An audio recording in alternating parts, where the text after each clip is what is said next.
Assalamu alaikum wa rahmatullah. Yau za mu ci gaba da darasi na biyu a yaren Bambara da ke Bamako, ƙasar Mali. Za mu yi darasi na kalmomi. Lacre, alli, chalk kenan. Dabali, tebur. Turion, fensiri.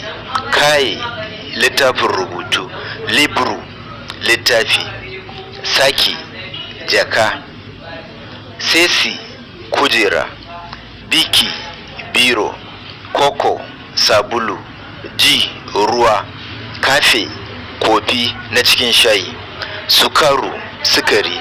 Nono, madara. Nineki, tabarau.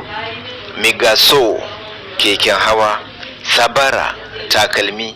Biloki, riga shirt. Debe, tabarma. Dara, bedsheet. Birifini, blanket. Bilon, gado. Puralon, tsintsiya. Muru, wuka. Kutuf, cokali. Aseti, faranti. Na haka ina godiya, sai mun haɗu a darasi na gaba, darasi na 3 a wannan yare na Bambara da ke Bamako a ƙasar Mali. Na gode, ni ne naku a koda yaushe.